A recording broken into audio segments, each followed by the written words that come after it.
Hey guys, welcome to Pro Drive. In this video, we're going to go over a little bit of maintenance. We're going to start from the bottom of the lower unit. We're going to do the lower unit first. If you look right here, in between your prop, you have a little gap between your prop and your housing seal nut. What you're going to first do is, typically, you'll probably have string, grass, or depending on where you've been running, wrapped up in this area.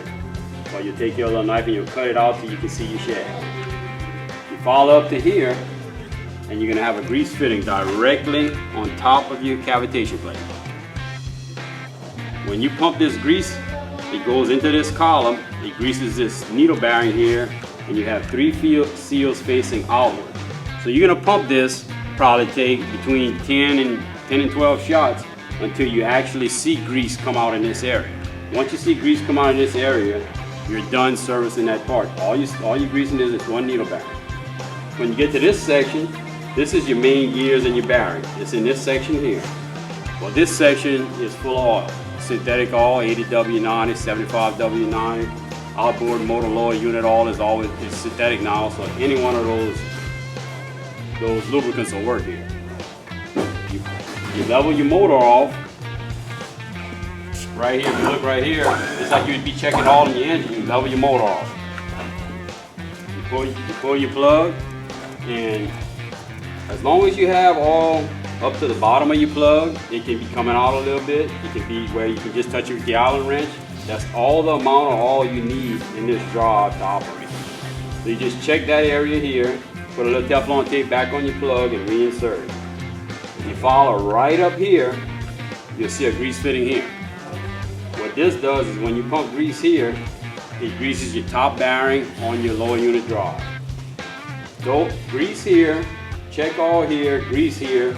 That's all that you need to do to service the lower unit itself.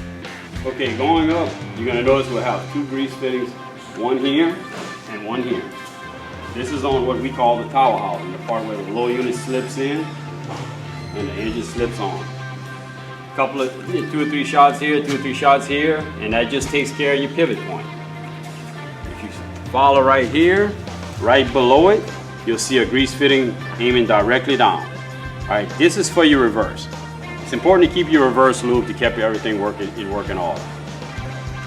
I usually put a couple of shots of grease and operate it on, like, let's say the clock. You'll do 10 minutes, you might do 15 minutes, 30 minutes. You a couple of shots each time, a couple of shots back, and that takes care of the reverse. As long as when you following all this lower unit up, you take care of your lower unit, a couple of shots here, grease your reverse, and then you'll come back this way and you'll have one more. If you look at your auto reverse, you'll have your half moon gear. If you look right up at this clutch wrap, you pull it up right above this arm, you'll have one here. And that's all the grease fittings you have on the Pro Drive. To get into more detail on what we just explained about lubricating the lower unit itself, if you come up here, if you notice, right here is the gap between your prop and your seal nut. Okay? If you look right here, this is your seal nut. You have 3 seals. All the lips of the seals are facing backwards. You have the needle bearing. This is the needle bearing I talked about that you're gonna grease when you're greasing this area. You follow it up through this pocket. This is a hollow pocket. You come here and you'll see a grease oil seal here. Well, this separates the grease here from the oil in here. So when you're pumping grease on top of your cavitation plate here, it's following the path here, it's greasing the needle bearing, and it's going out these seals. Now, when I explained about checking the oil on the inside of your gear housing where your main bearings and your gears are, you'll notice, again, you have your seal right here isolating your oil, and you have another seal right here isolating your oil. So this is the section that you're checking the oil in. Or if you follow up here, all right, you see the grease fitting we referred to earlier, right above your oil. When you're pumping grease in here, you're going on top of this seal. It's filling up this column. This column is already full. You'll notice you'll have a bearing right up here, right at the top of your input shaft. If you come right here, you'll look at this seal. This seal is facing backwards. Okay, so that means it's going to let grease out instead of trying to hold grease in. So when you pump in here, this might take you know, I would just do 8-9 shots here because you won't see this grease come out. If you looked at the early video, this is inside the tower housing. So 8 or 9 shots here will take care of greasing this bearing, and anything excess will just come right out of the slip seal. And that's really what you're doing. When I explained earlier, this is what you're doing when you're greasing here, taking care of this needle bearing. When you're checking your oil here, you're just making sure you have your fluids to run your gears and your bearing. And then when you grease here, you're greasing this bearing. It's just as simple as that. Get into a little bit more detail about the auto reverse, where we were looking at on this section right here, we were looking at greasing it. Well, this is the piece. I don't have a grease fitting in it now, but basically you have aluminum housing, and then you have your disc that we talked about cooling. There's Teflon bearings in this as well, which helps free it up. This part screws directly to your lower unit. So when you're rotating your lower unit, your disc, that's what gives you your rotation. That's your stops. Continuing on with the maintenance, we're going to go over the power head itself, then we went over everything else on the Pro Drive unit. Right here is your tachometer. When you turn your ignition switch on and it's not running, it's going to register hours here. This is your diagnostic light for your EFI. When it's running, it's going to show RPM. Here's your dipstick, check your oil. You always want to remember, don't worry about the angle of the drive. You want your power head to be level, just like on a lawnmower. So that's how you're going to check your oil, when your motor's level here. When you want to change oil, your filter's under here. Well, you loosen up your little bolts here, you pull them out the slot.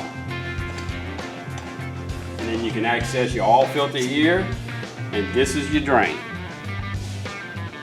So right here, you would drain your oil, with your little Teflon tape, put it back in. Be careful not to over tighten this, because you know, this is aluminum, you don't want to, and it's a pipe plug, so you really don't want to get too crazy with tightening this thing. Same thing with your filter. Once you're done with that, you can just put your guard back on. It slips right in the bolt slots, and tighten them back up. Right here is where you're going to fill your oil. Another important thing is, when people call in for parts, or when you're trying to get parts from Briggs & Stratton, we're going to ask you for this number. This is your PD number. This is how we track your engine information. So you have to have your PD number when you call in. It just tells us which unit you have, what features you have. It just helps us to better serve you. Now, when you go into the engine itself, it used to have a black metal tag down here that was really easy to read, but now they engraved it right here in the top. You're going to have the model, the type, and the code. They're always going to look for the model, the type, and the code. That way you'll get the right parts if you're calling in a Briggs & Stratton lawnmower shop and a place for parts. Model, type, and code. You also have your serial number right here on your barcode, which is real easy to read. And you have a barcode scanner right here in case you have that feature on your phone. You know, that's all logged into the Briggs & Stratton website when you scan this barcode. But you always need your model and your type. Some lawnmower shops will call it the trim. You know, we call it the type. And then your serial number is here.